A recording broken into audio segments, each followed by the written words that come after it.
আসসালামু আলাইকুম ভিউয়ার, সবাইকে স্বাগতম জানাচ্ছি নতুন আরেকটি ভিডিওতে। আজকের এই ভিডিওর মাধ্যমে আমরা দেখাবো যে কিভাবে এসএসসির রেজাল্ট দেখবেন একদম সহজভাবে। চলুন শুরু করা যাক। প্রথমেই আপনারা যে কোনো একটি ব্রাউজারে চলে আসবেন।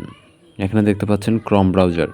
এই অপশনে আসার পর এখানে দেখতে পাচ্ছেন গুগলের সার্চ অপশনে যাবেন। এখানে সার্চ অপশনে গিয়ে লিখবেন এডুকেশনাল বোর্ড রেজাল্ট, লিখে সার্চ করবেন। সার্চ করার পর প্রথমে যে ওয়েবসাইটটি দেখতে পাচ্ছেন এডুকেশনাল বোর্ড রেজাল্ট, এই ওয়েবসাইটটি আপনারা এখান থেকে ক্লিক করবেন। ক্লিক করার পরে দেখতে পারবেন এরকম ইন্টারফেস আসবে। এখানে দেখতে পাচ্ছেন এক্সামিনেশন, এখান থেকে আপনারা এক্সামিনেশন সিলেক্ট করে দেবেন এসএসসি বা দাখিল। তারপর এখানে দেখতে পাচ্ছেন ইয়ার 2024। তারপর এখানে বোর্ড সিলেক্ট করে দেবেন আপনি যে বোর্ডে থাকেন। বরিশাল, চট্টগ্রাম, কুমিল্লা যত বোর্ড আছে সবগুলো এখানে রয়েছে, আপনি এখান থেকে সিলেক্ট করে দেবেন। করার পর দেখতে পাচ্ছেন রোল, আপনার অ্যাডমিট কার্ডে যে রোলটা রয়েছে সেই রোলটা এখানে দিবেন। তারপর রেজিস্ট্রেশন নাম্বার, অ্যাডমিট কার্ড অনুযায়ী অবশ্যই সব কিছু দিতে হবে। তারপর এখানে দেখতে পাচ্ছেন যোগফল রয়েছে 8+4, এটাকে আপনি যোগ করে এখানে বসিয়ে দিবেন।